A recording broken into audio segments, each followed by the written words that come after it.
Fala pessoal, tudo bem? Pessoal, eu vou fazer um vídeo aqui curtinho sobre Mateus 28, devido a um comentário de um seguidor aí.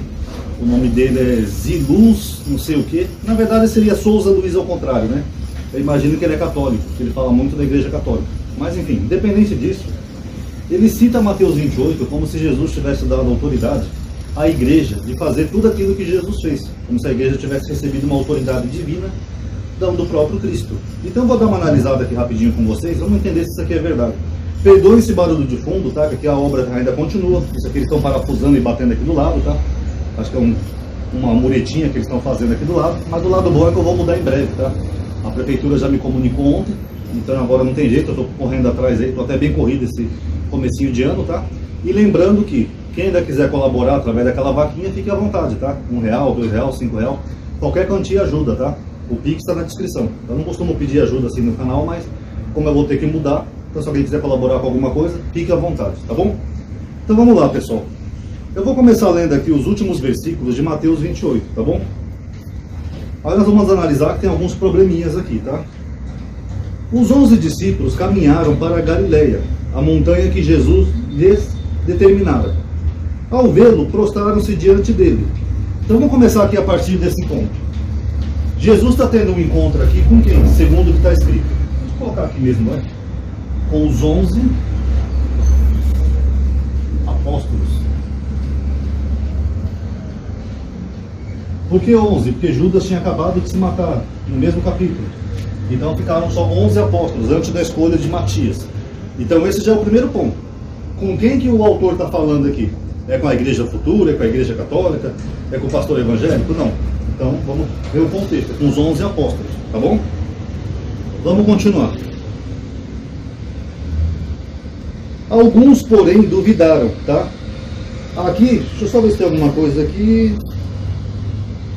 A Bíblia de Jerusalém fala que tem uma tradução menos autorizada pela gramática que diz assim: eles que tinham duvidado. Enfim, seja qual for a tradução, o fato é que aqui o autor coloca no plural. Então não foi só Tomé que duvidou que Jesus ressuscitou. Então de 11 apóstolos, alguns duvidaram que ele tinha ressuscitado. Que é bem curioso até, né? Se ele estava ali próximo dos acontecimentos, por que eles duvidaram que Jesus tinha ressuscitado? Jesus não tinha falado para ele que ia ressuscitar depois de 3 dias, que ia ser o sinal de Jonas? Então é meio curioso isso. Jesus aproximou-se deles e falou: todo poder me foi dado no céu e na terra. Engraçado, ele já não tinha poder na terra, fazendo milagre, curando leprosos. Curioso, né? Ide, portanto, e fazei que todas as nações se tornem discípulos, batizando-as em nome do Pai, do Filho e do Espírito Santo. Bom, aqui nações, se não me fala a memória, etnos em grego, geralmente são as nações referentes a onde estavam os judeus, tá, pessoal? Eu já expliquei isso várias vezes aqui no canal, então não vou me alongar, é só para citar. E esse batismo trino, ele não era assim em Mateus, tá? Isso aqui é uma alteração. Segundo um pai da igreja, Tertuliano, se não me fala a memória, eu já fiz vídeo sobre aqui, ele cita esse final de Mateus e ele fala assim: batizando-os em meu nome. Então, esse batismo trino não existe, tá? Inclusive a trindade que eu vou abordar esse ano. Tanto que vocês podem ver no livro de Atos. Você não vê um apóstolo sequer batizando alguém em nome da trindade. Porque isso aqui foi uma alteração da igreja, tá? Eles foram lá e colocaram em nome do Pai, do Filho e do Espírito Santo. Mas na verdade é em meu nome. Quem também mencionou isso no livro foi o antigo Papa Bento XVI, o cardeal Ratzinger. Então isso aqui é uma adulteração, tá? Essa trindade aqui no finalzinho de Mateus. E ensinando-as a observar tudo que vos ordenei. Eis que estou convosco todos os dias até a consumação dos séculos. Então, primeiro, Jesus manda os 11 apóstolos, é para eles que ele está falando, batizar as pessoas. Batizar em nome dele. Ele está falando para batizar. Nada mais que isso. Batizar. Aquela passagem lá de expulsar demônios, fazer milagres, não sei o que, aquilo ali também foi para os apóstolos. Mas agora, quando ele manda os apóstolos converter as nações ao nome de Cristo, ele só fala para batizar e observar tudo o que Jesus falou. Só isso. Onde é que está a autoridade que vários pastores aí alegam ter? Só isso, para batizar e observar. Nada mais que isso. Tá bom? E outra, isso aqui tem um limite de tempo. Jesus fala assim: eu estarei convosco. Então, quem ia dar autoridade para os apóstolos para eles fazerem essas obras que a gente vê no livro de Atos, etc., era o próprio Jesus. Mas ele fala: eu estarei convosco até. A partir do momento que você tem um até no texto, isso denota um limite de tempo. Quer dizer que não é para sempre. Quer dizer que você tem um limite de tempo. E qual é o limite de tempo aqui que Jesus falou? Eu vou mostrar aqui para vocês em grego. A Bíblia traduz a consumação dos séculos, né? Que em grego seria ou teleia, que é o termo, perdão, sunteleia.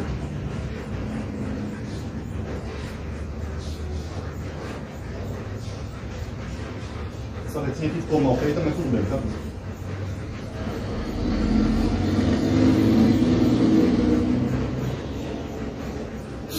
Sunteleia, to, o ro.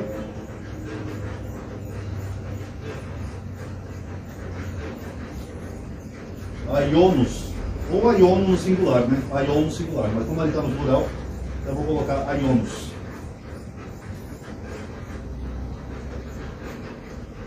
E o que significa essas expressõezinhas aqui, pessoal? Essa palavrinha aqui, sunteleia, é consumação. O que é consumação? É fim, destruir, destruição, aniquilação. Vocês podem ver em qualquer aparato crítico. Então Jesus está falando aqui de destruição. Olha, vou estar com vocês até a destruição. E o que é aionos ou aion? Aion é a geração presente. Só que como aqui está no plural, algumas pessoas entendem que são várias gerações, o que não faz o menor sentido, tá? Que pode ser só um superlativo. Porque na verdade não tem várias gerações presentes, só tem uma. Então aqui aion é geração presente. É o mesmo que Jesus fala em Mateus 24, 34. Não passará esta geração sem que todas essas coisas aconteçam. Aí vem uma malandragem. Os pastores evangélicos falam assim: não, amadinho, esse termo aion ele também significa raça em grego. Então Jesus está falando que não vai passar a raça dos judeus sem que tudo aconteça. Literalmente eles estão dando a entender que Jesus vai exterminar os judeus. Que não faz o menor sentido, porque o termo não se refere à raça. Apesar de ter também esse sentido polissêmico. Porque é o mesmo termo que aparece no comecinho de Mateus naquelas gerações. De Abraão até Davi são 14 gerações. De Davi até Zorobabel, 14 gerações. De Zorobabel até Cristo, 14 gerações. Então não é raças, são gerações mesmo. E sempre a geração presente. Então quando Jesus fala aqui de destruição, ele está falando de destruição da... Não vou nem colocar da, vou colocar desta. Vou ter que usar outra cor que você está falando. Até a destruição desta geração. Então, ó, eu estarei convosco até a destruição desta geração. O que coincide com Mateus, vou até colocar aqui para quem quiser ver, ó, Mateus 24, 34. É o mesmo contexto. Jesus está trazendo um juízo sobre aquela geração e Jerusalém. Então, pessoal, isso aqui, essa autoridade que Jesus deu aos 11 apóstolos, na verdade, ela seria só até isso daqui, a consumação dos séculos, a destruição daquela geração. Não é uma autoridade eterna que valeria até para os dias de hoje, 2024 anos depois. Não tem o menor sentido. Então, tudo que ele está falando se refere a isso aqui, ó, ao propósito de vir em juízo contra aquela geração. Deixa eu até colocar mais um adendo aqui. Tem algumas pessoas que eu acho meio curioso, que isso aqui é preterismo, tá? Para quem não sabe. E tem pessoas que acham que o preterismo é como se fosse uma religião, uma crença. Teve até um rapaz que comentou aí para mim que ele era preterista, mas depois ele virou ateu, então agora ele não acredita mais no preterismo. Gente, preterismo não é religião nem crença. Preterismo é uma escatologia que entende que todas as profecias já aconteceram. Isso não é crença. Você pode ser ateu, agnóstico, não tem nada a ver com isso.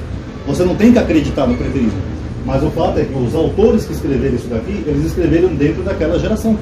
Isso é preterismo, não tem nada a ver com crença. Você pode ser ateu, pode ser católico, pode ser evangélico, não tem nada a ver uma coisa com a outra. O preterismo é uma escatologia. O que é escatologia?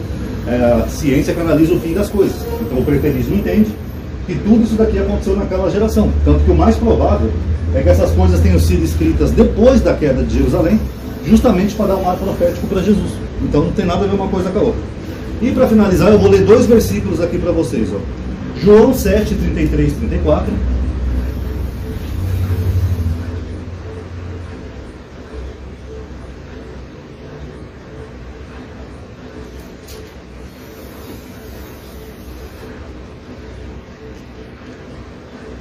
Jesus fala assim, ó: por pouco tempo estou convosco, e vou para aquele que me enviou, no caso Deus.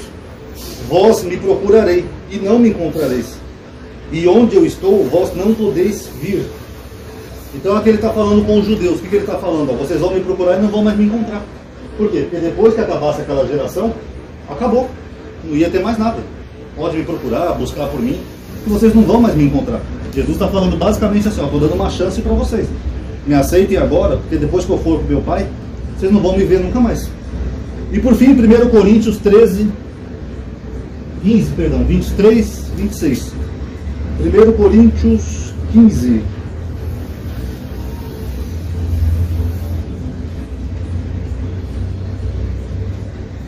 23. Cada um, porém, em sua ordem, como primícias, Cristo, depois aqueles que pertencem a Cristo, por ocasião da sua vinda. Note que Paulo colocou vinda, não volta. Eu já fiz vídeo sobre isso, tá? Jesus nunca falou que ia voltar. Tudo que ele falava aqui era a vinda, e a vinda dele era em juízo sobre aquela geração. Todas aquelas expressões que ele usa são expressões de juízo. Vir nas nuvens, vir como ladrão, vir de repente, etc. Tá? A seguir haverá o fim. O fim do quê? Daquela geração. Quando ele entregar o reino a Deus, o Pai, depois de ter destruído todo o principado e toda a autoridade. O que é principado e autoridade? Já fiz vídeo aqui no canal. São os líderes da época, líderes religiosos, líderes políticos, governadores. Todo o poder. Pois é preciso que ele reine. Quem? Jesus. Até que tenha posto todos os seus inimigos debaixo dos seus pés. E o último inimigo a ser destruído será a morte. Então o que Paulo está falando? Que Jesus ia reinar. É que nem isso daqui, ó. Aqui Jesus está exercendo a autoridade como um rei, está dando poder e delegando funções. Só que Paulo fala, é preciso que ele reine até. Até. O que é até? É isso daqui, ó. É um limite de tempo. Não é para sempre. E qual é o limite de tempo que Paulo fala ali? Até que ele tenha destruído todos os inimigos. Ó, até que tenha destruído todos os inimigos. Foi o que aconteceu com Jerusalém e Roma. Jerusalém caiu. E Roma, que era conhecida por ser perseguidora dos cristãos, Roma acabou se convertendo ao cristianismo. Esse foi o reinado de Cristo. Esse é o reinado que Paulo está falando aqui, ó, até que tenha destruído todos os inimigos, toda autoridade, potestade, príncipes, etc. Foi a queda de Jerusalém. Ah, Ronaldo, mas Paulo falou que o último inimigo a ser destruído é a morte. E as pessoas ainda morrem, amadinho. Viu, amadinho? Você não sabe nada, seu herege. KKKKK. Será que é isso que Paulo está falando? Eu vou dar um último exemplo aqui para finalizar o vídeo.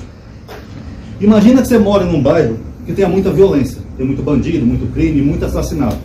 A pessoa sai de casa para trabalhar, pode levar uma bala perdida e morrer. Pá! É um bairro violento. Aí o governador do estado, ele promete segurança para o seu bairro. Ele fala assim, bom pessoal, eu vou reforçar a segurança, vou colocar uma unidade da polícia ali no bairro para pacificar a situação e eu vou acabar com a morte nesse bairro. Vou acabar com a morte. Pergunta, significa que ninguém vai morrer mais? Vai todo mundo viver para sempre? Não. O que o governador estaria dizendo nesse exemplo hipotético é que ele vai acabar com aquilo que está causando a morte das pessoas, no caso a violência. Não que ninguém vai morrer mais, a pessoa pode pegar uma doença, um acidente, velhice, qualquer outro motivo, mas ele vai acabar com a morte que está muito grande naquele bairro.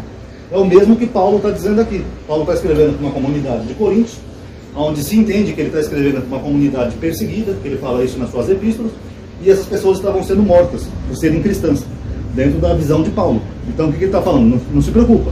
Jesus está reinando por enquanto, ele vai destruir esses príncipes e potestades que estão perseguindo vocês, e o último inimigo a ser destruído é a morte. Ou seja, ninguém mais vai morrer por ser cristão. Depois que Jesus destruir a morte, no caso pode ser uma referência ao Império Romano, vocês vão poder ser cristãos à vontade, que ninguém vai perseguir vocês. É disso que Paulo está falando, o último inimigo. E isso aconteceu, quando Roma começou a se converter ao cristianismo, os cristãos pararam de ser perseguidos e mortos, pelo menos segundo a tradição, tá? É assim que a gente aprende na tradição da igreja. Os cristãos eram perseguidos, eram levados lá para os coliseus, os leões devoravam lá os leões, e depois Cristo derrotou a morte. Eles não foram mais perseguidos, tá bom? Então deu para entender, pessoal? Isso daqui que Jesus está falando era para os 11 apóstolos, não era para a gente. Ele só mandou batizar e observar tudo que Cristo falou. Ia ter um limite de tempo, que Cristo ia estar com eles até a destruição daquela geração. E esse limite de tempo é o tempo que Paulo fala que Cristo ia reinar. Pronto, só isso. Acabou a morte, beleza. Acabou o reino de Cristo. Acabou tudo isso. Não tem mais essa necessidade de nada disso. Para que as pessoas vão fazer sinais e maravilhas como os apóstolos? Hoje em dia a maioria das pessoas já conhece a palavra de Jesus. Claro que nem todos se convertem, né? Mas a maioria já conhece. Então esse poder que ele deu aos apóstolos era só naquela época, tá? Só para eles poderem converter o máximo de pessoas o possível para a fé cristã. Pronto, acabou o reino de Jesus. Simples. Ah, amadinho, mas o reino milenar de 1000 anos do Apocalipse é a mesma coisa, tá? Se quiser eu faço um outro vídeo. Se bem que eu já tenho um vídeo aí no canal, tá? Ele também é até mais difícil fazer com a luzinha, mas se quiser aí também eu faço, não tem nenhum problema, tá? Eu tô um pouco corrido, eu tô cansado aqui, tá um calor danado também. É mais que essa história de mudança, tá? Se alguém ainda quiser colaborar comigo, fique à vontade. Dê um like aí no vídeo também, tá? Que isso ajuda a aumentar a atividade, o alcance. Quem é inscrito, ativa o sininho, tá bom? Aquele velho lenga-lenga do YouTube, tá bom? Obrigado aí por ter assistido. Paz a todos.